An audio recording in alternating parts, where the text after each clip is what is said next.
Welcome Strategy Battle Gamers to another GBHL YouTube channel video. You're here with your channel host GBHL James, bringing you this week's edition of Speak, Friend and Question, your Hobbitian question and answer show where you guys get to communicate with GBHL YouTube channel and ask us any questions you want, whether it's about the Hobbit strategy battle game or about life or about us or whatever else it might be.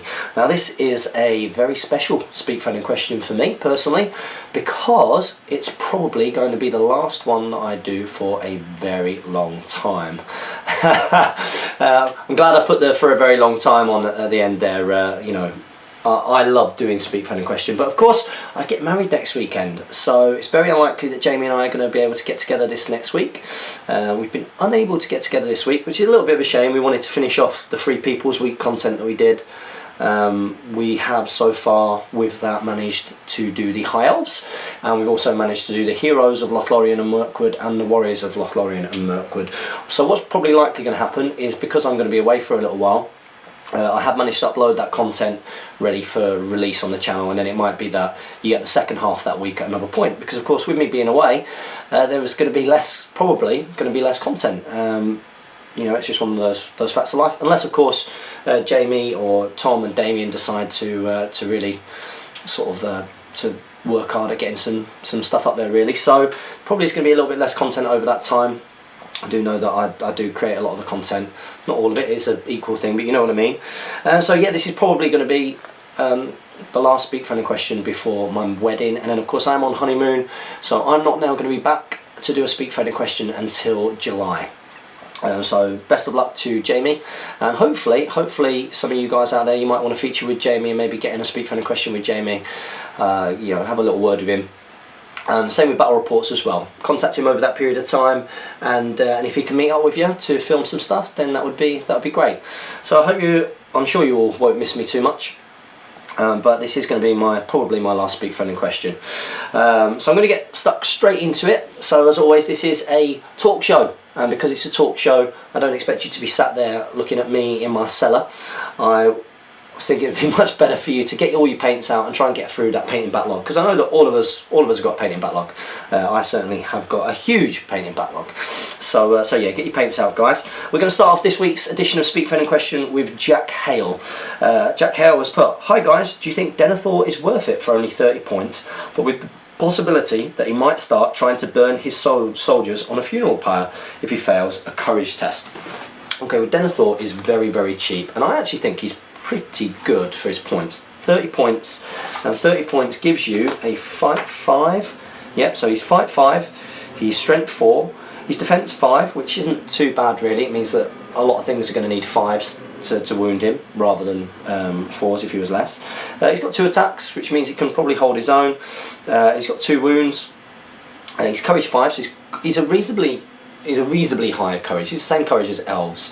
Now the reason why he is cheap is he's got he's got 0 might. Okay, so this is a little bit of an issue, and he's got 0 fate and 3 will points.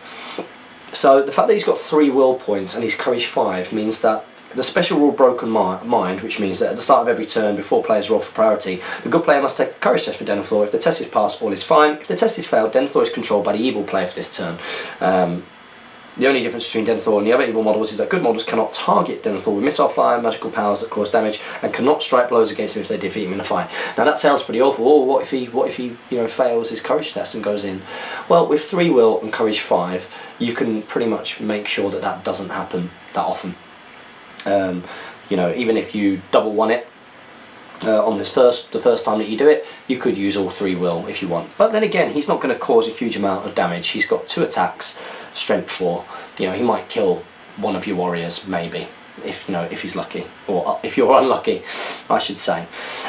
So is he worth it for 30 points? Well, I actually think that he is in a lot of ways. Now, one of the good things about the Gondor list is that you can take a very, very, very hoardy style of army. So Warriors of Minas Tirith aren't fantastic, we know this.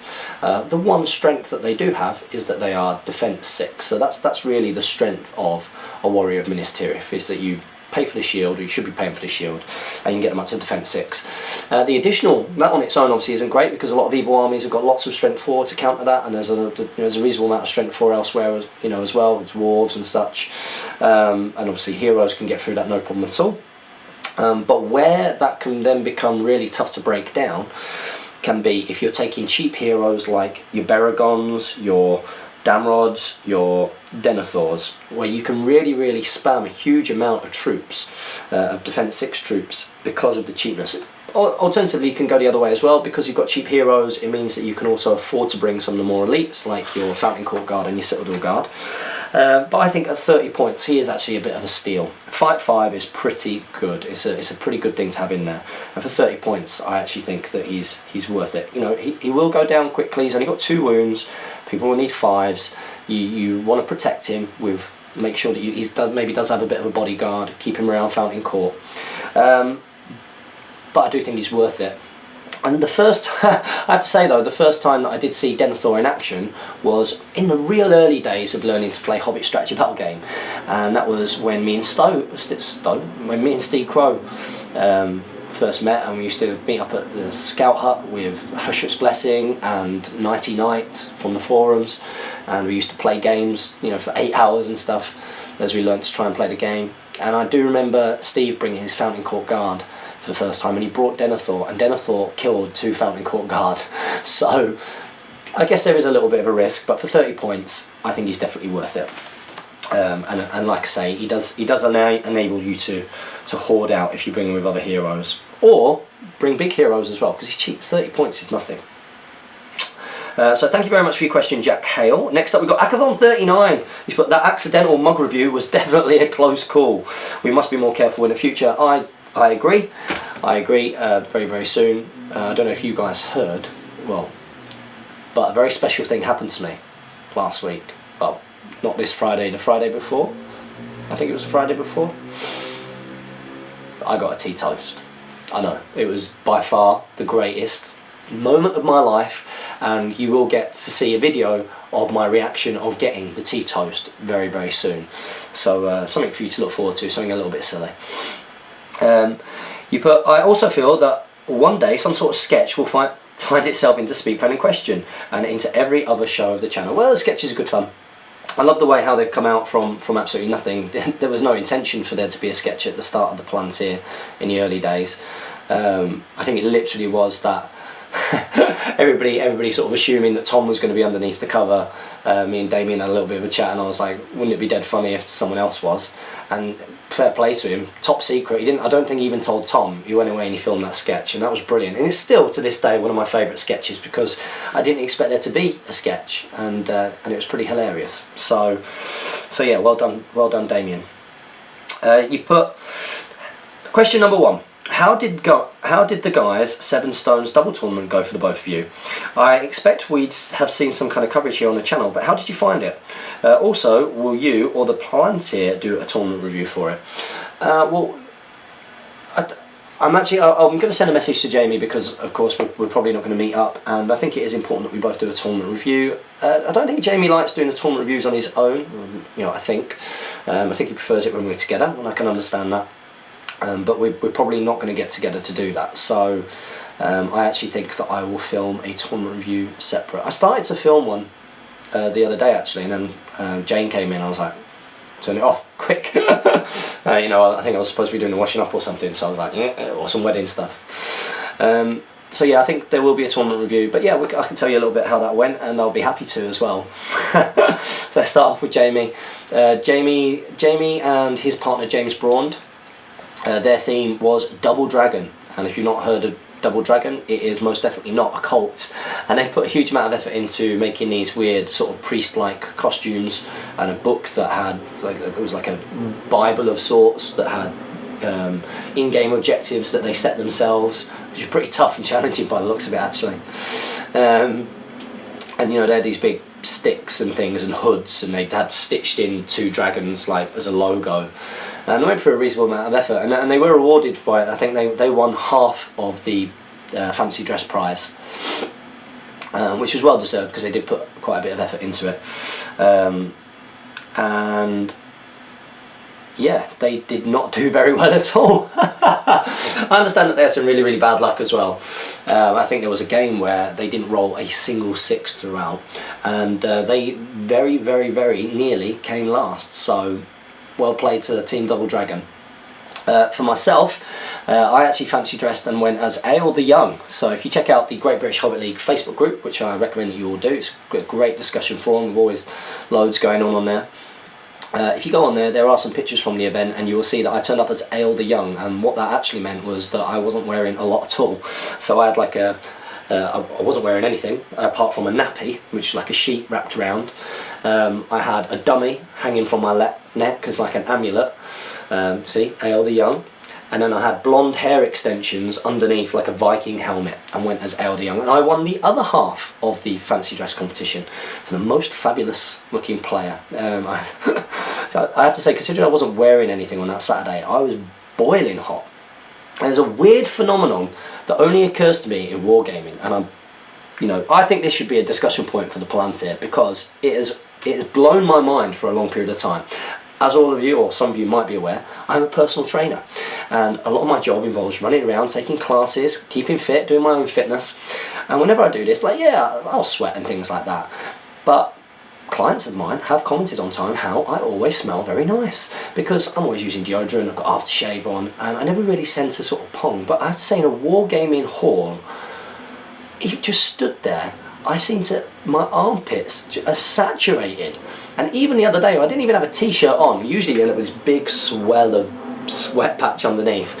Even with nothing on, I was sweating. I mean, it was warm down in the southern climate of North London. But I was absolutely sweating. I was boiling, even though I wasn't wearing anything. And the other phenomenon is that sweat always seemed to absolutely hum. I'm really sorry if any of you are watching this and eating or anything, but my God, like, wargaming BO is awful. And I've got to hold my hands up. I'm a victim of it too, and I've got no idea where this comes from. Like, absolutely no idea. There is no other point in my life where I smell or sweat like I do when I'm playing a war game. I mean, what's that all about? Seriously, there was one time, and it was in the early days, and I was there and I was like, God, some of these dudes really stink. That sounds awful, doesn't it? It sounds awful. I'm really sorry if you were in that room with me, because I was like, my God, some of these good dudes really smell. I was going from table to table, I was thinking, hang on a minute, it's me! And it was me. I absolutely hummed. I was so embarrassed. I had to go to the bathroom and like give myself a little bit of a squatty wash, like top half, get the soap in there. So yeah, it's a real weird phenomenon. So yeah, so I wasn't really wearing much for my fancy dress. And in terms of the tournament itself, spoilers alert, because it's probably going to come out before the tournament review, but me and my partner J22 were victorious and won the tournament. So it was J22's first ever tournament, so it was really nice to have him there, and I hope that he really enjoyed it. I think he'd definitely be back. Can you imagine that, going to your first tournament and winning? We'd never met before. We'd only chatted really through the channel when he's asked questions as J22, and then obviously when I knew that I was going to go down there and be his partner, talking about what kind of list we were going to go for, and we went for like a Birth of Rohan list. So he definitely got the he definitely got the bad side of that deal, it has to be said. Like, I took, it was the only way really I could justify taking Sons of Ale, because I know that Tom Harrison and Damien aren't huge fans of Sons of Ale. Tom less so. Yeah, he doesn't really like them in the theme, to attack models and all that kind of thing. But Ale the Young and 11 Sons of Ale, and then a captain as well. So I took that, and then he took like Kyrian, who you never see, because Kyrian was steward of Gondor when they were fighting against the Balkoth, and the Northmen, who ended up being the Rohirrim, came to their aid. He also had a Knight of the White Tower and a captain, loads of warriors of Minas Tirith, and then pretty much some rangers, and it was pretty awful really. That side of it anyway, so fair play to him. And yeah, we were very, very lucky. We went on to win a great tournament. I'll talk about more of it in the tournament review. Very, very chuffed to win my first event, but more importantly, I had such a great time. It was a really good, fun event. I was quite proud of being able to sort of win it with my partner, and I really felt like doubles is a really interesting dynamic. Like, I found it really interesting watching other partnerships, like really, really interesting. And And you can see how some people can work really well as a partnership, which I thought that me and Jay really did, especially because it was his first tournament. He doesn't get to play the game that much. I felt like, especially because there were quite a few scenarios and quite a few armies that we played against where I didn't really think we had the advantage. So it was like going away and outside of him, and he was like, you know, so what do we do here and everything? And I'd be like, right, okay, so if we just fight them, we will lose probably. I said, so the way that you win the scenario is, and I found that like by feeling like I was trying to teach him how to win the scenarios, that my own game kind of improved. And so we worked really well as a team. He had some really good contributions, and yeah, we went on to win and got some fantastic prizes. So thank you very much, Tom and Damien, for an amazing tournament, and there will be a tournament review soon. So you've got another part of your question here, Akathon. You put, I think Stoptober was an anti-smoking campaign last October. I think it certainly was. Maybe that's why you think that Stocktober sounds familiar, James. Yeah, probably. Good call. By the way, have you thought about an expected point size yet? Just so that I can have some kind of pre-tournament time to make up a list and paint it. I have actually. Remember, all of this is probably going to come out in July. You've got loads and loads of time. I'm not going to do it before the wedding, and I'm not going to do it while I'm on honeymoon. But what I'm actually thinking of doing is, of course, if Sam Page of Mid-Sussex Wargamers doesn't mind, is I really like the idea, and especially because we've got such a big tournament, because we're the biggest independent tournament, and we get lots of new people. I really like the idea of sort of allowing people to use their big toys without slowing down the game too much. And something that Sam did, which I thought worked really well, was like a 750 points limit, where your top 1 or 2 models had to, in total, equal more than 250 points. And I thought that was really, really cool, because it allows you to bring your big things without slowing down the game. I think I'm going to do something similar, but not exactly the same. So that could be really interesting. There'll be custom scenarios. I'm probably going to use custom scenarios that I used before, but in their toned down versions, which are just a little bit, they're basically modified versions. So for example, Tom and Damien used the sort of the 7 objective domination, scenario, which I did for the league final. Scouts is a very, very good scenario. The Challenger Champions, that was really cool, and some of my favourite moments. So yeah, it'll mostly be custom scenarios, probably. 7 games, almost certainly. And probably, I don't think I'll do escalation this time. I don't think so. It'll probably be somewhere between 500 and 700 points. Probably. I like that as a points limit. I don't think that means it's going to be 600 points, because the last one was. But it might be something like 700 points, but your top 2 models have got to come to over 250 points or something along those lines. Okay, so yeah, good luck with thinking about that. Okay, question number 3. I can't really think of a third question this week, so I guess I'll just ask an army list question for Jamie. Always the default. Well, he's not here, unfortunately, so I'll have to try my best. Sorry, Jamie, how does this Durin's Folk army list fare? This is a list I made just to test the waters for spamming cheap mites, banners, and defense 7 dwarf troops, and breaking a nightmare for the opponent. So Gimli, 4 Khazad Guards and 4 dwarf shields. King's Champion, 2 Heralds, 4 Khazad Guards, 4 dwarf shields. Murin and Dra, 4 dwarf shields and 4 dwarf bows. Yeah, it's okay. It's not usually you see, elites being really spammed. I really like the idea of taking dwarves with shields. Maybe with the Iron Hills upgrade. Is that the one that makes them strength 4? Is that right? Is the Iron Hills veterans upgrade makes them strength 4? Now 11 points. That makes them the same as a Khazad Guard. They won't have bodyguard, but I think that an area where loads of people see that, they see Khazad Guard being 11 points and they think, wow, here we go. But I actually think dwarves need to be able to shield, because they tend to be a smaller army than other people. They're a slow army, so they can get they're slow and small, which means that parts of their line can get overwhelmed very, very easily. And even with the defense, maybe this is different because with the prominence of piercing strike, and I've got a cavalry force, and I've never had many problems against pure dwarf lists. I've struggled against combinations, and Owen Wright I think is the only person to beat me with dwarves, maybe, off the top of my head. But he had Lake Town in support and things like that, so, and elves in support the other time that he did it. Like he did a Battle of 5 Armies-ish theme, the powerful stuff. So yeah, I like the idea of having dwarven shields, because then that shield is important, because at times you're going to be overwhelmed. You need to be able to roll 2 dice, and Kazagard can't do that. So you know, that 1 dice is only going to get you so far. At some point you'll fail, and at some point your opponent will roll a 6 to kill you, and don't be that shocked when it happens. But yeah, I think that looks alright. Let us know how you get on. Okay, next up we've got Sebastian Avery's. But hey guys, do you have any tips on collecting Umbar Corsairs, and what are reasonable prices for them on eBay? Well, I think that Corsairs, well, anything really.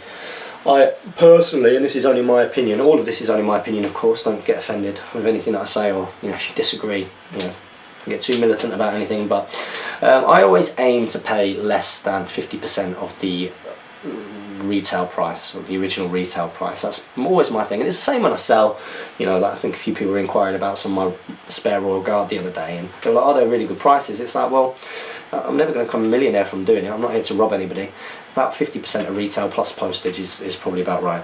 In terms of collecting them, it depends which way you want to go. If you're going for a Corsair army, you need Corsairs of Umbar, and I like the idea of a full Corsair army that wasn't all Reavers, although it's a good idea to convert some to be Reavers, because they are very, very good. Reavers only really become very broken when they are brought with things they're not supposed to be brought with, like shades and stuff. Apart from that, they're reasonably soft. It's when an axe is modded onto them, of course, makes them pretty nasty.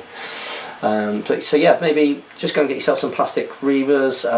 You want to get yourself Corsair Captain, maybe the Bosun, because they're Corsairs. And the only other thing apart from that is maybe Dalamir, and that would be a nice themed Umbar force. You'd probably be able to get 3 full warbands for 500 points with those 3 heroes. So good luck with that. I do actually have some spare Corsairs, so if you are interested in buying some plastic Corsairs, some of them need stripping, some of them have been modified, so they've got shields missing or whatever else it might be for conversions. But if you're interested in buying some Corsairs for cheap, email ilovewargaming@gmail.com, because I've got a ton of them which I'm happy to sell. Okay, so next up we've got Matt Patterson. He's put, "Hi guys, my question this week is, I have 88 points to spend on high elf troops. Should I take 8 bows with armour or 8 with spear and shield? Thanks." Well, very, very difficult to say, my friend, because I have no idea what else you have in your force. Because if you've got just a ton of heroes and you've got 88 points left to spare, then you can't take 8 with bows, because of course the bow limit rules, which needs to be a third of your army. So I've got no idea what else you've got. So on the basis that, just imagining that you've got no troops apart from that, and it's just heroes, then 8 with spear and shield. But usually a good rule to have, especially with high elves. And remember, we are doing Free People's Week is coming very soon, so lots to be excited about. We do talk about the high elf warrior in detail, but a good rule to follow is kind of your third rule, which is you do want to use the fact that you've got a good shoot value with elves. So a third of your force, and the fact that you can take elf bows, a third of your force being bows is good. If you're going to take less than that, I don't think there's any point doing any at all, but a third is probably okay. And then you want a third which is front rank, so a third which is shield and maybe a couple of elven blades, and then a rear rank of spear and shield. Take the shields definitely for high elves, because that's their thing, is being defense 6 and fight 5. So I hope that helps. Next up we've got Wild Wargaming. He's put, "Thanks for answering my question and for help on getting the twins mounted. I will try and do that, but money is a bit of an issue as well." Well, okay, yeah, we'll keep an eye out there. The twins aren't massively rare. I think I think you still buy them, can't you? You still buy them online? I don't know. Not a clue. My question this week is, what is the channel's opinion on fan-made unofficial supplements? Thanks, Wild Wargaming. Perfectly cool. I think that ultimately Games Workshop will, it looks like, abandon the Hobbit SBG, and the Hobbit SBG is going to survive because of the amazing community that has not just been built but has been glued back together over the past couple of years because of the emergence of the Great British Hobbit League, without being big-headed, because of this channel, and as a result, the increased activity on Facebook. The forums seem to be a bit quieter, but the forums are the reason why people are still in it, were still in it, in spite of the fact that it lost support until the Hobbit came out, and it looks like it's going to lose support again. Are you joking me? So at the moment I'm trying to upload the Hobbit SBG battle report of which is the Battle of the Shire between me and Ian Spiller, and I've done it 3 times and it's failed in the last bit each time. I've got no idea why, so I'm gonna have to try and suss that out. And because it's such a big file, it's an hour-and-a-half battle report, because it's such a big file, I can't get anything else on here until I shift it, so it's very, very tough. Anyway, so in terms of fan-made unofficial supplements, I think that could be quite cool. At the moment, while Games Workshop still support it-ish, then, you know, whether these things will be taken. I mean, you can do anything in friendly games. For tournaments, well, no one really has the authority to sort of go against the main structure of the game, but it's down to TOs and you know, and what they want to do. So I think, you know, for individual tournaments and things, I think that supplements are quite cool, and I like it. You know, I like the fact that people are participating in the hobby and trying to be creative, and you know, that's very, very important. So so yeah, I guess that's what you mean by supplements. Do you? Yeah, I think that's what you mean by supplements. You're not referring to SBG magazine, the fanzine. If you are, then I think there's a question later on where I get to talk about that. So I'll save that for them. So next up we've got Sackbot10. He's put, my question is, do you think there'll ever be a Morgoth model released? Thanks guys. No, there will never ever be a Morgoth model released by Games Workshop. That is just my opinion. I'm sorry if that's disappointing, but I very much doubt it. If you would like to see a very cool looking Morgoth, then go to the Shadow and Flame Facebook group. I recommend that you all get yourself on that anyway, and check out the YouTube channel as well, because Dave Fredericks, who is Flame, he scratch built a beautiful Morgoth. I think it was Morgoth. Was it Morgoth? Did he do Morgoth? I'm sure he did Morgoth. Now I'm doubting myself, because now I'm thinking, did he do like one of the bout? Did he do that Balrog dude? Hang on a minute, let me just think. Okay, what's that John Wayne-ish character who leads the... Who's that? What's that orc called? Who gets a free heroic combat every turn? It's gone off my mind. Oh no, what's he called? That's so annoying. I can't remember whether Dave Fredericks did a Morgoth or whether he did that sort of Lord of the Balrogs dude who is called Lord of the Balrogs. Gothmog! He did a Gothmog, the Lord of the Balrogs, he did. Yes, I remember this now. Yeah, I'm sure Shadow and Flame sculpted and painted Gothmog, and I'm sure they had plans to do Morgoth as well. But I've not seen it. There's some really cool artwork for what they were going for. I'm sure it wasn't Morgoth that they did. But I might be wrong. The only way that you're going to find out is to ask those guys, so get yourself onto their Facebook page ASAP. If you're not on there already, what are you doing? Get liking, sharing and all that kind of fun social media stuff, community stuff that we do. Okay, so next up we have Robert Canavan. He's put, hi guys, I've just picked up the Desolation of Smaug sourcebook, though I still haven't bought the Hobbit rules. I'm stuck in my ways. You certainly should buy the Hobbit rules. Even if you buy Escape from Goblin Town and sell the rest of the stuff, that little rule book is very cool. And there is some really good stuff in there. If you want to come play the games, then the Hobbit rule book, there are some things which are different. So I just wanted to ask if the Mirkwood Rangers are a little overpowered. I've only read their profile, but the Knife Fighter special rule seems a bit much for just 14 points. I'd love to hear your thoughts or experiences from playing with or against them. Thanks for all the great content, Rob. Well, first thing to observe with Mirkwood Rangers is that they are beautiful miniatures. I mean, do you know what really frustrates me, and a few other people I have to say, about the support for the Hobbit hobby? It looked like Games Workshop were going to really get behind the Hobbit. They made some cracking plastic box sets for us all, and then I can remember on the forums people complaining about the prices, which is people's prerogative. That's fine if you're one of those people. I'm not getting at you, but ultimately, if you were like, no, I'm not buying that because of the prices, you know, like there was some really great plastic box sets that they made. You know, the dwarves, the Warriors of Erebor, the Grimhammers, the Plastic Eagles, the Warriors of Dale. You know, the Rivendell Knights, All of these are fantastic box sets. The Hunter Orcs I didn't like as much, but the Felwargs, great plastic box set, really, really, really good. And the Mirkwood Rangers are certainly one of those, and you're going to see them being used in Warhammer Fantasy and everything, because they're just great models. I've got a box here, and I cannot wait to paint them. In terms of their profile being overpowered, a lot of people thought this, you know, wow, an elf that can abuse the bow limit, because they're 100% bows. You know, wow, that's going to be so overpowered. And they've got this special rule that even when you get to them, if you try and mob them, you know, they get extra attacks. Surely that's going to be overpowered.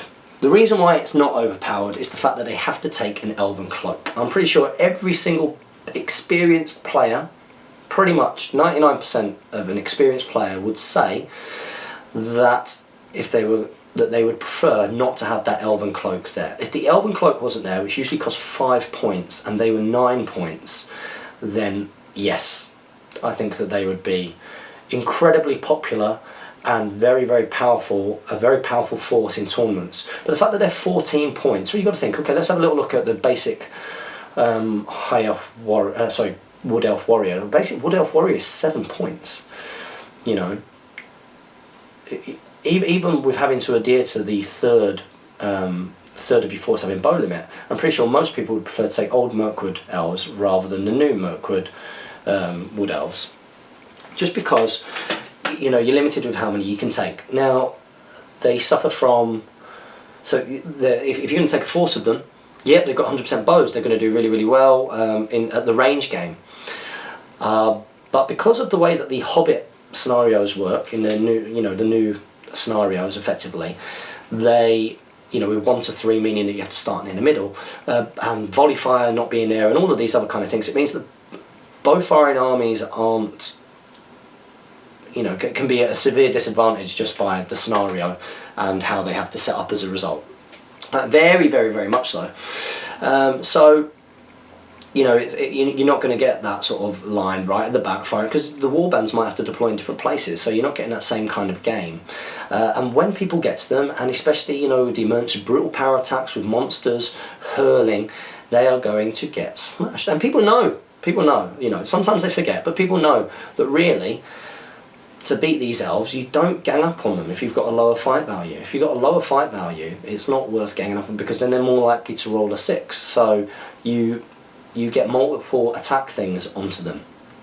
And so you get all spear supports, because they don't get an extra attack if you're up against something with spear support. And they've not got a spear support option, which means that you can, you know, most of the, let's say the battle line meta, as it were, tends to be a front rank with shield and hand weapon, and a rear rank with spear. So that means that their 1 dice is going to be up against 2 dice a lot of the time anyway, and that's without them being surrounded. So they are not overpowered at all. They are an interesting profile, which I'm glad is in the game. They would be much more competitive if they didn't have to take the Elven Cloak for 5 points. 9 points for that would be good. No, you know, I think that if they didn't have to take the Elven Cloak, I wouldn't say that they should be 9 points. I would say 10 points would probably be about right for them. But yeah, that's my thoughts anyway. You know, they're good. They are good, but they've not broken the game or anything. Loads of people sort of thought, they're going to be breaking the game. It's a massive stat creep. They're really not. So yeah, thank you very much for your question, Robert Canavan. Next up we've got David Smith. He says, if you want a foolproof method to protect your models, then use Halford's Clear Lacquer, as this protects, this protects and is designed to protect cars, so it will protect models. This does dry to a high gloss, so you then just need to use a brush on matte varnish from Vallejo or Army Painter. Do not try and make any make of spray, mate. You'll probably wreck your minis. Yeah, I do have some Vallejo matte varnish, I believe, and I will use that at some point. I'm just terrified of ruining them. So Ross Diggle contributed to that point as well. But varnish you paint on yourself is good. Vallejo do a brilliant matte one.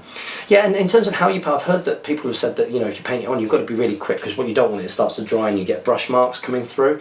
I think that's the thing that I'm most. And also, how much do you use? Like, how much do you put on the brush when you put it on? These are the things that I want to hear before I start matte varnishing things, because my 3 hunters I want to do, and my Sons of Ao, like, it's taken them to 1 tournament and some of them have chipped already, so it's really sad. Okay, so next up we've got Paolo Consecao. You have to tell me how to say your second name, buddy. So, hey guys, great job with all your stuff. I love it. Well, it's a pleasure. This is my first time questioning. Wow, well, at this point I would ask Jamie and say, what would he have to do, Jamie? Well, and he would say, because you asked a question and we answered it, next week you must ask a question because you are in the loop. So make sure you ask a question next week, Paolo, and let us know how to say second name so we get it right. You put, this is my first time questions. In your opinion, a special rule like counting as a banner, like in Prince Imrahil's, added to Theoden's profile would make him worth it. Or perhaps raising Rohan warriors and heroes fight value with +1 special rule. Yeah, I think that would be a really good idea. Like everything within 6 inches of Theoden counts having +1 fight value would be really, really good. I think him having a 12-inch standfast, like some of the other big, powerful sort of leaders, would be a good thing.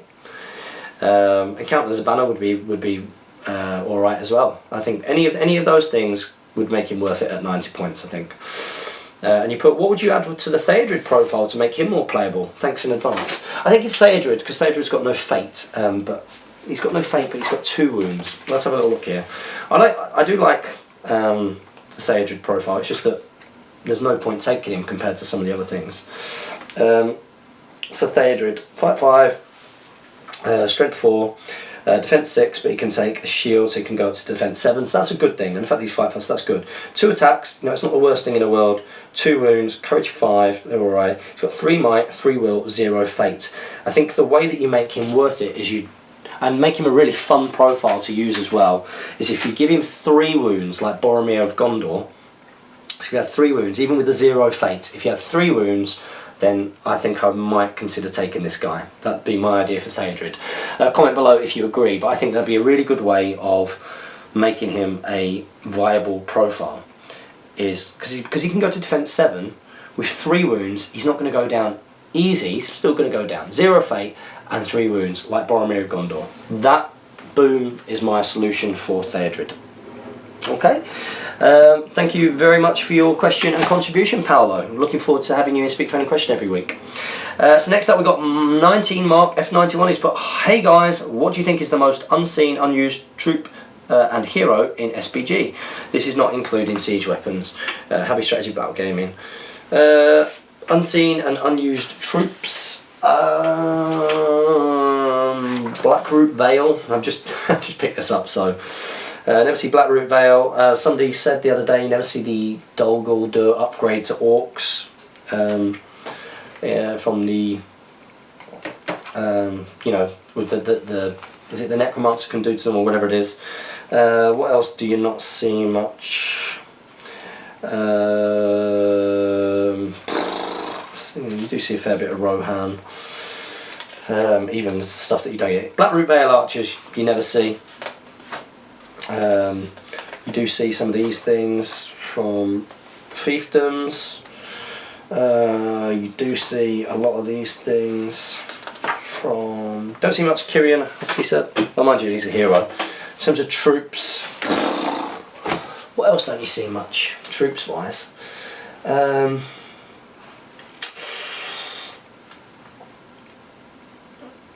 I think, again, probably a bit of a cop-out answer, but you do tend to see a lot of... There seems to be a really good mix. I can't really think... Like Blackroot Vale is a good call, but remember, you know, you do see a lot of Rangers of Middle-earth in either Rangers of Gondor format or Rangers of Arnor format. So you're still seeing the actual troop, the actual model. In terms of profiles, troops, you know, we do see Woses and things. We do see Corsairs and we do see Haradrim warriors. We do see Uruk scouts and basic Urukai. We see all of that stuff. I don't think you see the basic orc warrior enough, you know. And I think that's one that gets me. I think Ian Spiller said it in our battle report the other day, which is Angmar versus the Force of the Shire. It's a fantastic battle report. Unfortunately, it's just failed to upload again. So I'm going to have to sort that out after this Speak Friendly Question. But Ian said it the other day. He said, you know, it's very, very rare that you just see your bog standard orc, but you do still see them. So that's not 100% true. So yeah, maybe Blackroot Vale archers. That's going to be my little cop-out answer there. I've got no idea. If anybody else has got any suggestions from the tournament scene, let me know. I'm going to run to the bathroom and I'll be back in 2 seconds. Okay, I'm back. So next question is from Brad, thy hipsters. But hey guys, thoughts on the SBG magazine? Are there many more to come, etc.? Well, there certainly will be. I believe that Tom and Damien have done very, very well from this. And from their tournament, the Seven Stones Doubles tournament was there to raise some cash for this SBG magazine venture that they've been doing together. And I believe that episode 3, YouTube mode, the issue 3 will be on the way. So hopefully be able to get involved and help out with that. So my thoughts on SBG magazine, I really like it. I can remember when in the early days, Jamie and I, was it when we were at the, what's the hotel called in Mansfield? I'm trying to remember what it's called. Is it the, I can't remember, but anyway, I'm sure we were at the bar in the hotel in Mansfield, and Jamie and I were talking to sort of Damien about how we were planning to sort of take the channel. For this was before Damien and Tom got involved, and we were talking about ways that we were thinking of trying to raise some money for the channel. And I found we've spoken about this on the channel before as well, so you guys are aware of this. But one of the things we were thinking about doing was like a subscription, where people could pay a subscription, and part of the sort of reward of getting that subscription is people would receive a PDF sort of mini fanzine. And Damien was like, "Stop, wait, hold the phone. This is something that we've been looking into, and maybe there's some way that we could be involved in it and everything." So that was sort of in the early days, and I have to say, from a fan point of view, I really like it. I really like it. It's good to have something you can physically hold. I massively support it. I think it's great for the hobby. I don't see any reason why anybody wouldn't. I know it's great that you can download the free PDF, but I don't see any reason why you wouldn't want to make a donation to that and receive the physical copy. I see absolutely no reason why, you know, unless of course you are on really hard times. You know, it's just a great resource to have, and they're only going to get better as well, I imagine. So yeah, that's my thoughts on SBG magazine. I think it's great. So next up we got Andreas Foss, the Norwegian Viking. That's right, I nearly fell into the trap of saying your real name. I was trying to. He put, so the story might be safe for YouTube after all. I have teased it long enough. I went to the movies tonight, last Thursday, here in Prague, where I'm vacationing this week. Watched a good movie, and being in the spirit, I drank a lot of beer. We all know the human bladder can't really hold that much. When the movie finished, I went quickly but gracefully to the toilets, and went to the urinals. Just then, the music changed on the cinema sound system and started blaring out Sons of Durin. I must have peed for about a minute and a half without breaking steam, all the while epic music played in the background. Dubakar. See, that's a really good little personal moment where you feel, I've done that sometimes, where you've heard a bit of music and think, hang on a minute, you know, I'm clearly the one here, and this music is on as part of the soundtrack to this reality TV show that everyone's watching into, like the Truman Show or whatever. And you just get those epic moments where epic music sort of narrates your life or something that's happening. Very cool. You put, busy making 25 gaming tables in a month for a gaming convention, as well as painting a bunch of fell wogs and hunter orcs. Great to hear, matey. Can't think of a question this week, but as always, the regular content you guys produce is stellar, and I hope that you know that you do great work for SBG and the hobby in general. Thanks very much for your kind words, Andreas, and good luck with your own channel as well, and with this convention. It sounds really good. So next up we got, oh, hang on a minute, I think I might skip this dude's question.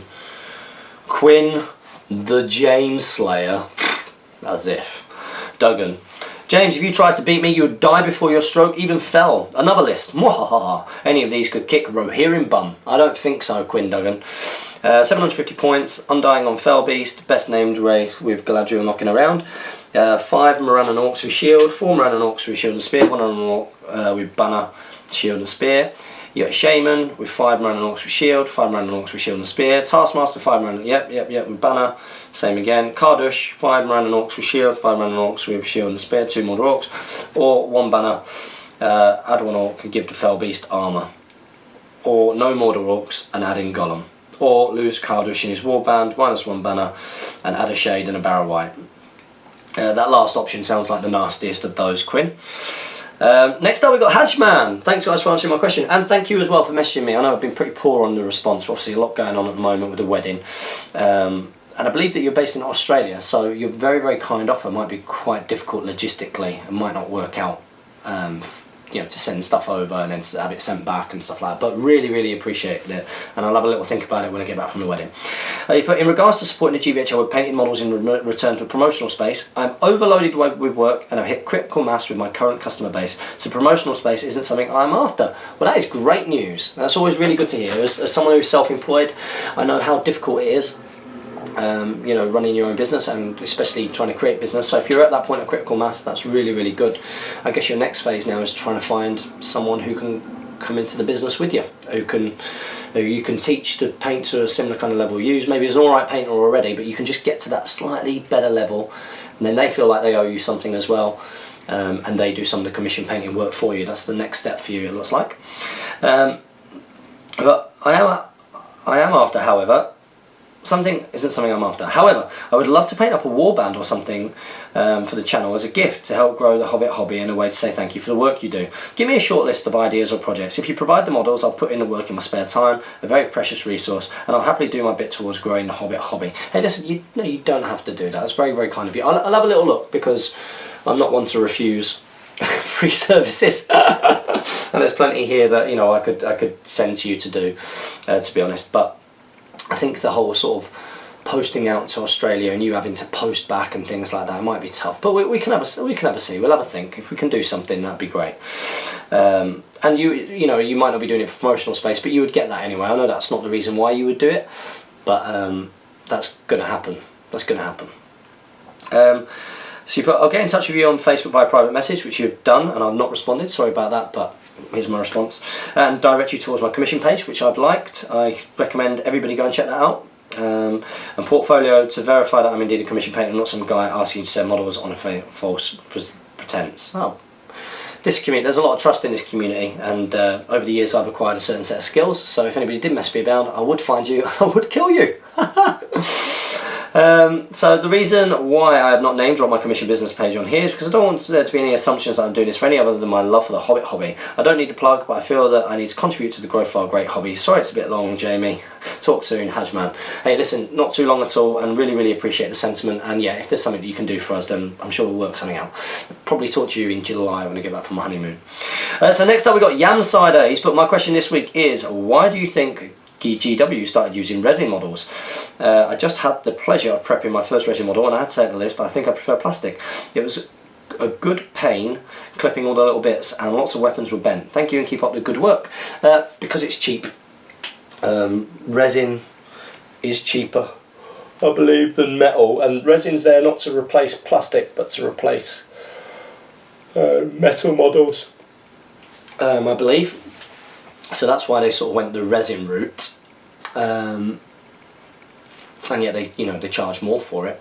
And it's also the fact that the process. So in terms of versus plastic, okay, the plastic miniatures do tend to be a million times better. The Games Workshop plastics are great, but I believe to make the molds for plastic miniatures is a lot more expensive than casting in resin. Like resin is a relatively easy process, where I believe that plastic is a much more expensive. I can't talk about it in great detail from a technical point of view because I don't know enough about it. But I believe that making a resin miniature is much cheaper than making plastic miniature molds. Okay, so yeah, that's the reason for it. Okay, so next up we've got Dewey Evans. He's put, hi, I'm currently repainting my Ranger Gondor and the heroes to go with them, so compiled this 600 point list. Any thoughts would be appreciated. No problem at all. You got Faramir with a bow, with 3 Oscilian veterans with shield, 6 Oscilian veterans with spear and shield, 1 Athelian guard with a banner. Sounds alright. You got Madriel with 6 Athelian guard with shield, 2 Rangers of Athelian, 4 Rangers of Athelian with spear. Damrod, 2 Rangers of Athelian, 4 Rangers of Athelian with spear. And then you got Kyrian, 4 Athelian guard with shield, 4 Athelian guard with spear, 1 Athelian guard with banner. It has 41 models in total and is 1 short of the bow limit. It also has 10 points of might and 3 heroes with bows. Thanks for the great work, guys. Making revision easier to cope with as I finish my exams for final year of my master's degree. Well, best of luck with that, my friend. P.S. if you have trouble with my name, it said Dewey. Oh, Dewi. Sorry, did I say Dewey? Sorry, mate. Dewi. Okay, in terms of your list, well, great in terms of numbers and might and the heroes and everything is cool, and I like the theme. The Athelian theme is very, very cool. And the Osgiliath stuff's in there, you know, for the extra fight value. I think that you might have too many. I don't think you need 2 banners.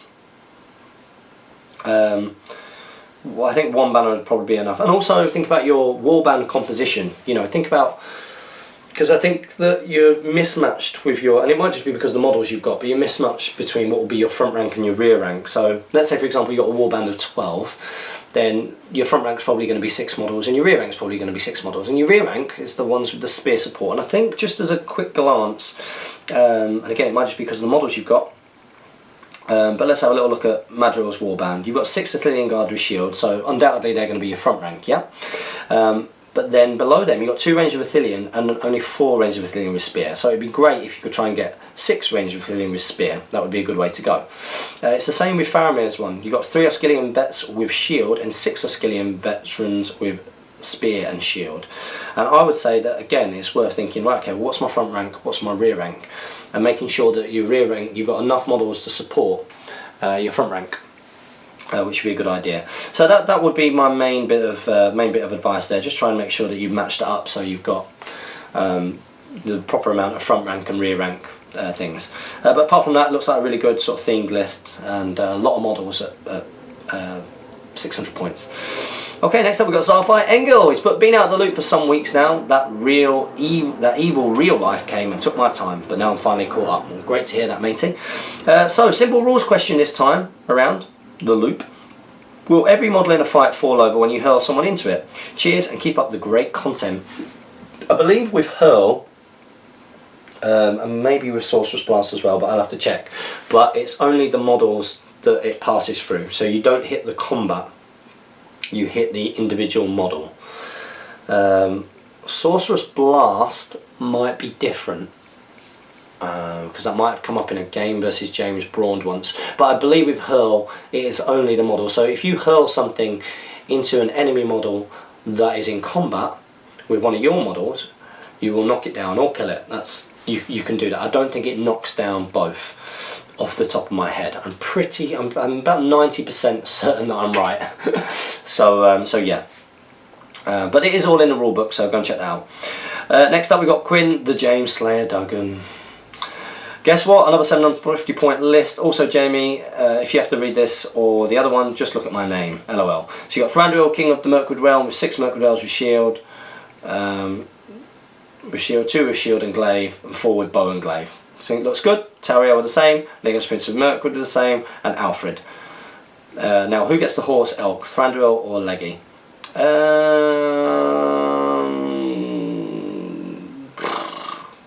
don't know. Up to you, matey. Thranduil's already, he was pretty good on foot, but Thranduil's a bit of a bigger, beefier hero and might affect the game more being on a horse, so I would say give it to Thranduil. Yeah, and your 500 point list looks okay as well. Your list building is fine, Quinn, and by the looks of it, so you just need to go and get a bit better at the game.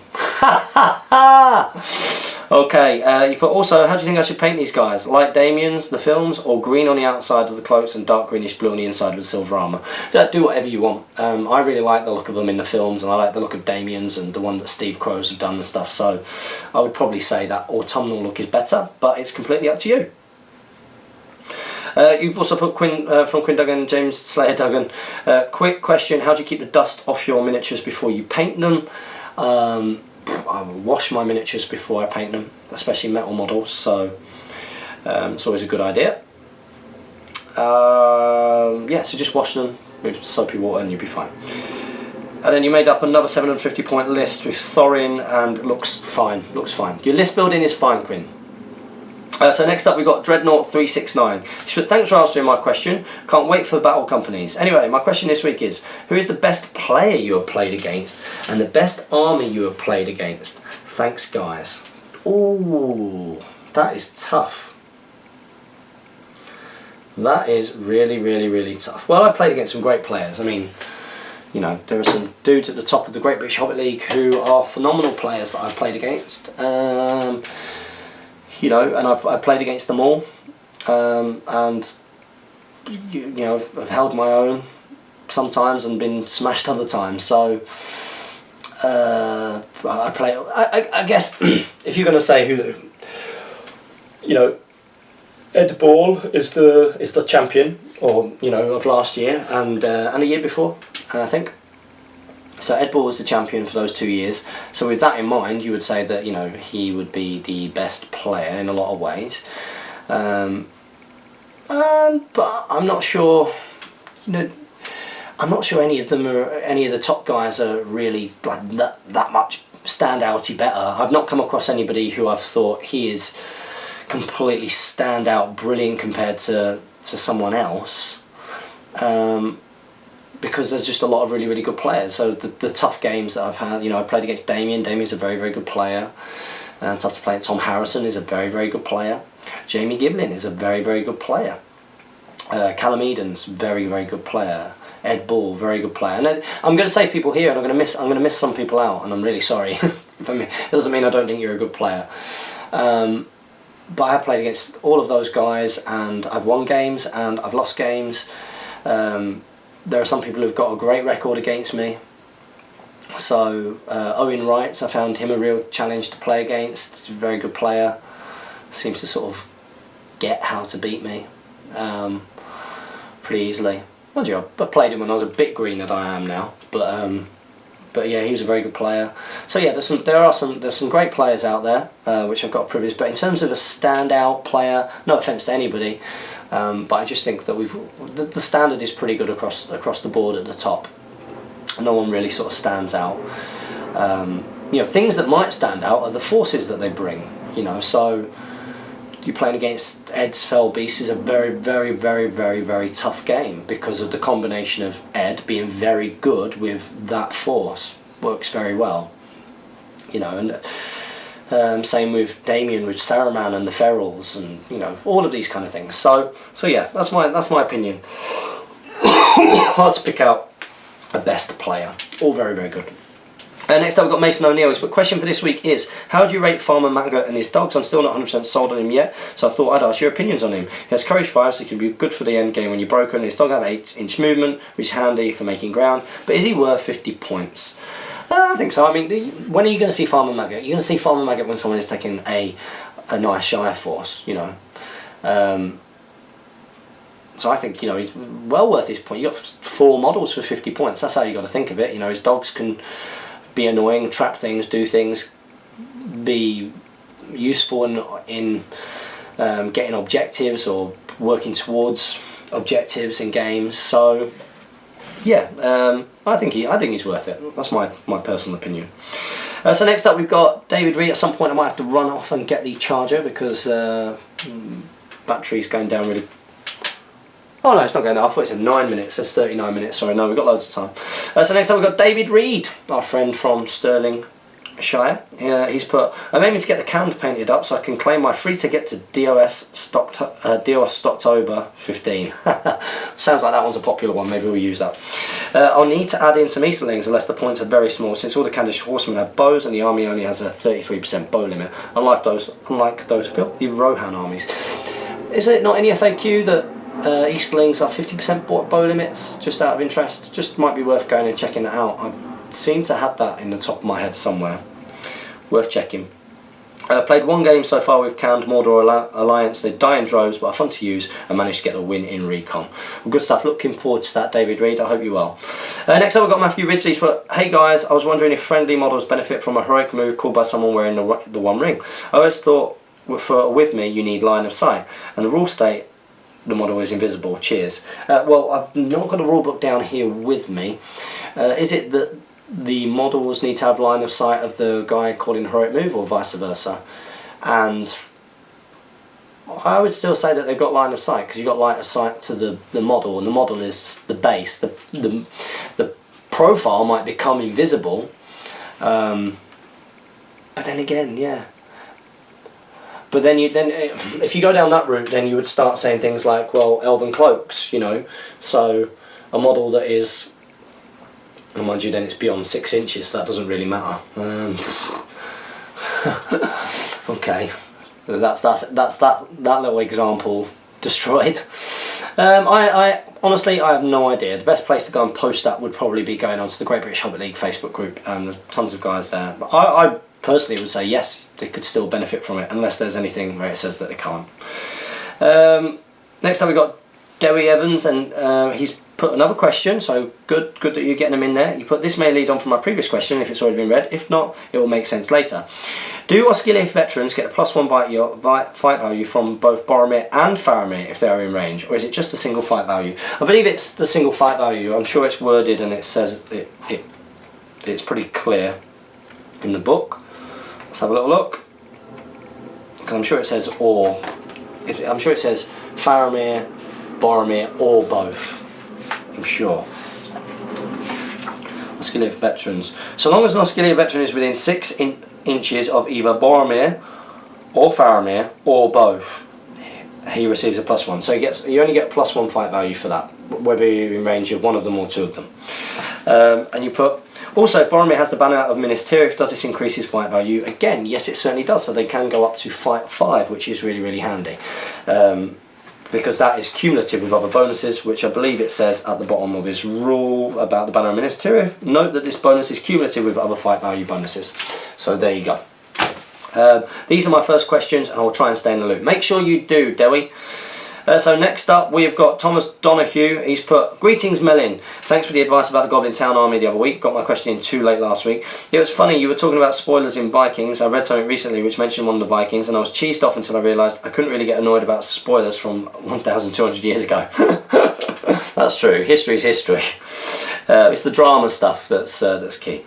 Continuing the loop, I am a big Silmarillion fan, and I have a few miniatures to represent its characters. One such example being a dark-haired Galadriel representing Melian, but still using Galadriel's rules in the game. I wonder if you envision any problems doing this, such as possible confusion with Arwen. Thanks and happy strategy battle game. Certainly not. You know, just put your fluff stuff on your army list in brackets, because really you're using a Galadriel profile on a Galadriel model. There's no problem with that. This might become a little bit more confusing if, for example, you decided to take an Arwen model and try and use the Galadriel profile. So that's where the sliding scale comes in, as we often refer to.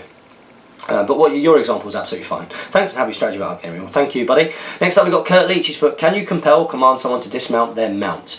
No, in the FAQ you certainly cannot command or compel for them to dismount or lie down or any of those things. And in fact this actually came up the other day where we were at the doubles tournament. So in the top table final game it was Hector Blogs and Godolphin Blogs versus myself and J22. They had like a Mirkwood army, and they had a couple of Sentinels in there.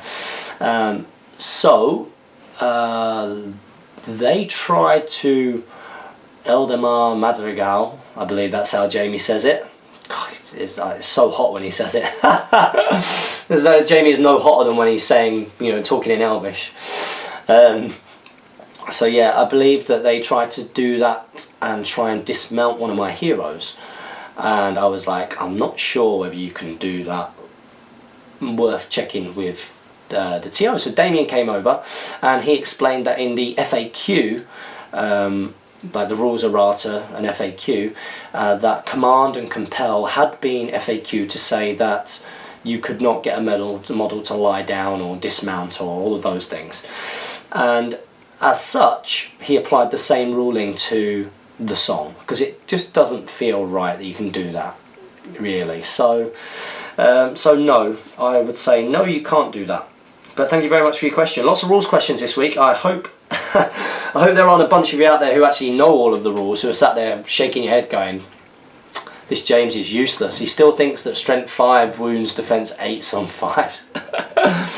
I hope I'm doing okay today. Okay, so next up we've got Lost Control. He's put, I sincerely apologise for the typo, James. Yes, you should. There's nothing more offensive to me than being confused for Jamie. Jamie's a girl's name. Yes, I was referring to your Angmar that you had professionally painted, not Jamie's. And ultimately, it was a bit of a redundant question since I watched your Angmar battle report shortly afterwards. I hope you enjoyed it. I hope everyone's enjoying the Angmar battle reports. More to come. I am enjoying using them for the bat reps because it's just good fun. It's different. I don't have an emotional investment in them, so I play them very different. So with the Rohan, I want Rohan to win when I'm playing with them. I'm making no bones about it. It's because it's the army that I take competitively, because I try and do well with them, and as such I want to win. Playing, you know, it's just part of it. Whereas with the Angmar, I don't feel that. I just feel like it's good fun, and if we can try and win, then that's superb. My question this week is how you would augment that force for 500 points. I have a similar list, but I use Orc Trackers on Warg instead of Morgul Knights. Well, if I was going to augment the list, the first thing that I would do is get more Orcs. I think that you need 3 full war bands of Orcs, maybe the odd Spectre in there. I do have a couple of Dead Marsh Spectres which I would like to have in there. And the way that this gets augmented really is what you do with the Witch King. So you build the rest of the force, and the key thing for me really is I would want to have 3 full war bands of 12 at 500 points, bare minimum. And then yes, you would maybe have the Barrowite or Badur, or whichever way you want to go with that. You would have the Shade. And then you would have the Witch King statted up as much as you possibly could. If you had Badur, then you would not take the Crown of Morgul with the Witch King, and you would make him, you wouldn't even necessarily need to take a horse or anything, because he would be there as a spellcaster. If you don't have Badur, then you would maybe take the Crown of Morgul and put him on a horse, or get him on a Fell Beast and make him a little bit more of a combat-based Wraith, and just stat him up as much as you can. I think it's really important to get Fate, because he's probably going to be your force leader. So Fate and Might are the key things, and then trying to get up as much will as you can. That's what I would say for augmenting. You put, bonus question, is it worth to build an Arnor army, or are they just not worth the effort hunting them down on eBay? Well, listen, if you can get the heroes are great, and I love Arnor. Arnor is a great theme. I'm not a huge fan of the Arnor warrior models, but I love the Arnor warrior profile. I actually think is really good. I think that they are cheap. A spear, a shield, and fight 4 is just brilliant. You know, all day long. Very, very good. Courage 2 is a pain, but they can bring things which can buff that. And I actually think like a traditional Arnor army, quite a defensive army really, where you've got your Malbeth and you've got your King Arvedui, was actually pretty cool. You know, and there is a place there also for Halrad's Banner, although it's very, very expensive. If you like the models, then yeah, go for it. I personally not a fan, so I have some Warriors of Minas Tirith Spearmen that I have ready for conversion, and I'm going to file off the White Tree of Gondor, I'm going to green stuff chainmail, and I'm going to file off the emblems on the shields and create new emblems, and make it won't look like the green Arnor, they will be black. It'll be silver and black, because that is what I think of when I think of Arnor, with the star. The star is important for me. So yeah, I'm going to do that. So maybe you want to go down that line. I think I've seen someone do that before as well. So we're coming towards the end of Speak Friendly Question now. We've got a couple more questions. We've got Lord Lex. He's put, hey guys, I missed last week. Here in my hometown of Houston, Texas, we had our annual Comic Palooza. Lots of celebrities, comics, games, and fun to be had. 2 questions for you guys. Have you ever been to a big Comic Con, and did you enjoy it? Here in Texas, they always have super events with something for everyone. I haven't, Jamie has. The closest thing that I've been to something similar was the Selwig Wargaming Convention, which is basically a big sales thing, you know, for selling obscure miniatures and obscure games, and bring them by. But it was really good fun. I really enjoyed it. However, of course, all of you will now have seen the announcement about the Nova Open, where the very generous DCHL team and the guys who are involved in that have offered to contribute towards the GBHL team. We're also going to evenly split the AdSense money. So I hope Tom and Damien buys a few drinks for that, because I'm pretty sure that the money for sponsorship from theirs is about 10% of the channel income. But yeah, so we're going to use that, because there's no better cause really to use it as a sort of lads on tour kind of thing. So I'm quite happy for that to be sort of shared. It'd be really, really good. So yeah, we're really looking forward to that. I think that's probably going to be the closest thing to a Comic Con, but I've never been to one. I'd be interested. But I'm not from that kind of, what you'd say, background originally. So next up, you've got question 2. If you're playing Dol Amroth Knights on horse with lances, can one support each other like spearmen or not? As always, love the channel. Unfortunately not. A lance is a completely separate piece of war gear to a spear. So a spear does allow you to support a model in base-to-base contact. So one example of a cavalry model that I can think of that can do that, oh no, two examples, would be if you mount a citadel guard and arm him with a spear, then you could do that. But you should not be using cavalry to support other cavalry. That is a big no-no from Cavalry Tats Command. So you know, much better to hang back and get the charge the next time out of range. Otherwise, you get swarmed the turn after. Much better to charge something else, get the 2 attacks rather than the 1 attack for supporting. The other one that you can do it with is range to the north. Mount range to the north and give them a spear, but again, you don't do that. Whereas a lance, of course, is +1 to wound if you charge. So that's it, really. And you put, as always, love the channel. Well, thank you very much, Lord Lex. Next up we got Wah! Someone pointed out to me on one of the Angmar bat reps, the 300-point bat rep. I believe at some point during that bat rep that someone in the background calls what is known as a Wah, which is like an orc thing, where people scream Wah as loud as they can. And I was very confused when this happened in the gaming hall. I thought someone was having like a big kid tantrum. I wasn't impressed. I was like, who are these losers? While I was filming as well. But apparently that is something that orc players do, so sorry. So while you put new Games Workshop cases are pretty solid, can place most models in with no issues, including cavalry. I think I've got a new one. I'm not sure whether mine is a new one or an old one. I don't know. But I want one where my cavalry models can stand up. I need something which is deeper, because even transporting my Sons of Ale, some of them are chipped, which is a shame. One of them's arm is broken, so it just gives you a bit of an idea of how battered models can get. Okay, so next up we've got William Farquharson. Good to have you back, my friend. You put, I recently bought a Legion of Middle-earth book and found flicking through quite interesting. Yes, very interesting. Obviously the rules are no longer accurate, but the unreleased profile names make one wonder and wish. Certainly, Jamie has talked about this a lot in the past. Is there a particular profile name in the Legions of Middle-earth book you would like to see stats or a mini for, e.g. Helm Hammerhand, Dunlanding Berserkers, Horns, Galadriel Pathwalkers, etc. P.S. If this is James's last Speak Fan question before getting married, then I wish you both the very best. Well, thank you very much, William. That's very kind of you, and I appreciate your best wishes. I've not got Legions of Middle-earth, so I can't contribute. But what I do have is I appear to have stolen Hashut's Blessings version of War of the Ring, and they've got something very similar. And that similar thing is in War of the Ring, the book War of the Ring. There are profiles in there, which of course there are not miniatures for, which is very cool, very cool. I don't know off the top of my head, but the ones you mentioned sound really cool. Like, I'd love a Helm Hammerhand. I'd love like an elf helm. I believe that there's lots more sort of Linden stuff and stuff to do with Theoden and Seaguard and all that kind of thing.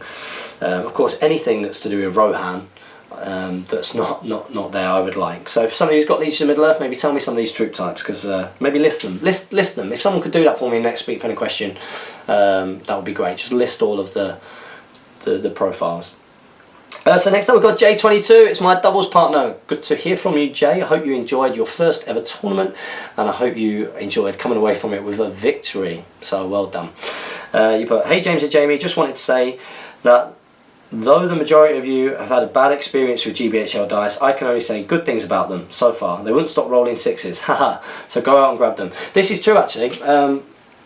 Lots of people were calling me and saying, why aren't you using your GBHL dice, James? Why are you using your big blue dice and my purple one ring dice?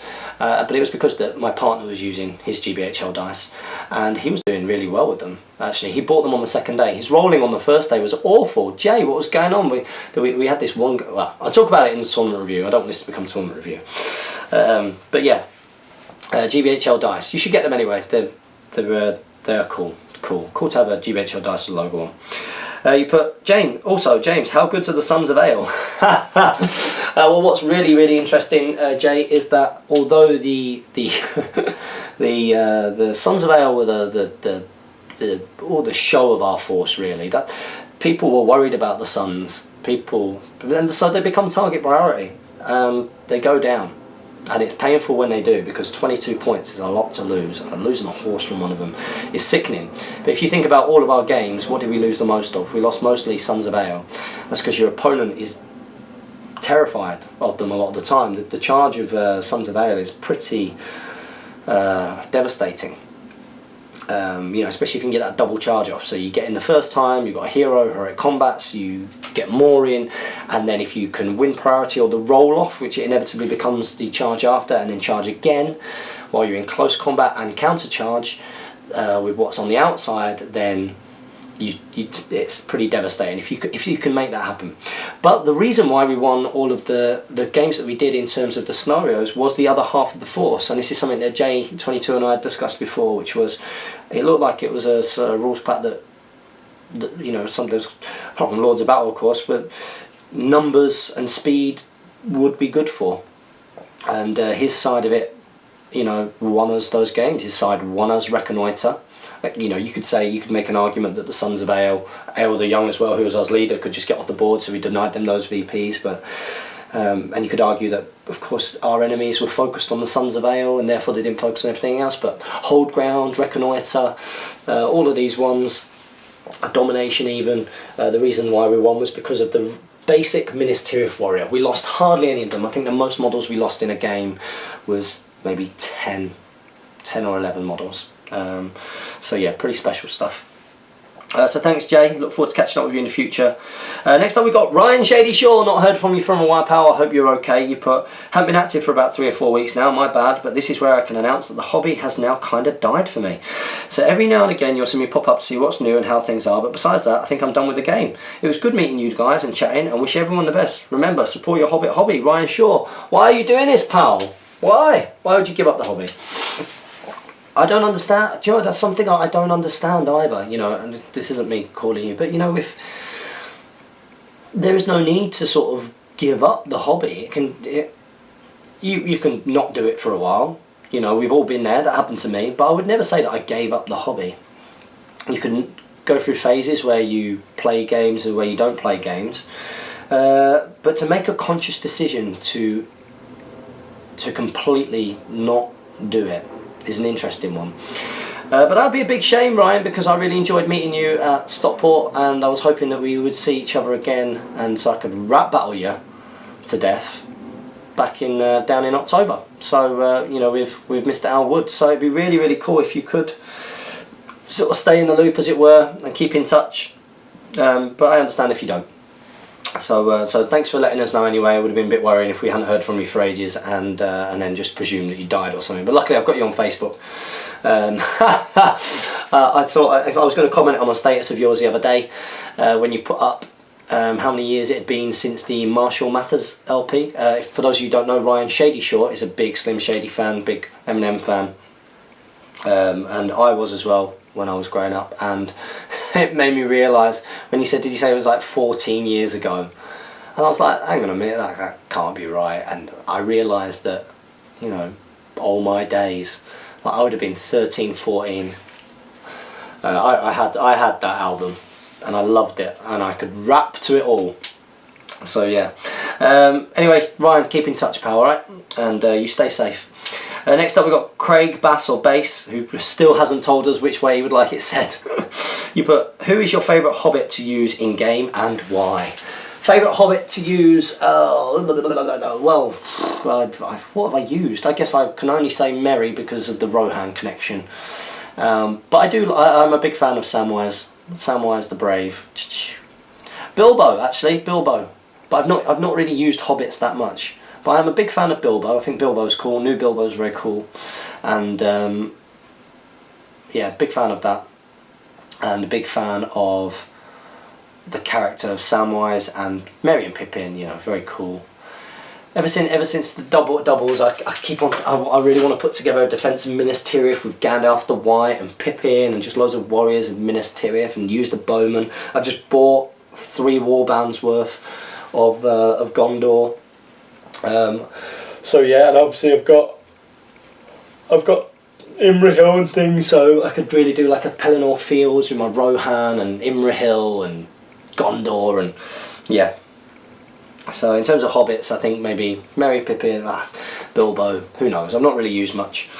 And finally, this is the final question, how we got on. It's a longish Speak Friendly question, but again, I'm not going to be here for a while, so I hope you guys don't mind.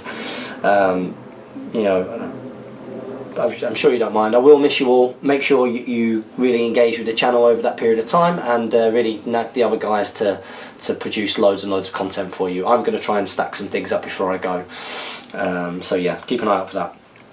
So Bella Mac, you put, hey guys, glad to know I'm in the loop. You certainly are, Bella, great to have you here. I was reading the Mordor source book and came across a hero called Gothmog, Lieutenant of Morgul. He seemed like a good hero to go in the Mordor army that I want, but when I went on the GW website to check the price of him, he wasn't there. My question this week is, why is he not there, and who should I replace him with? Thanks, Bella. Well, unfortunately, Bella, there are some models, especially some of those old models from the initial releases of Lord of the Rings, that have gone out of production as models. Now that doesn't mean that you can't use the profile, but you do have to try and find the model of Gothmog. And Gothmog is reasonably hard to come across. So the best advice I can give you is, if you are on Facebook, get onto the Great British Hobby League Facebook page, go onto the Lord of the Rings trade page on Facebook, also go onto the One Ring forum and go onto the trade section there, and also keep checking eBay and look for Gothmog if you want to use him. Good to try and get hold of him.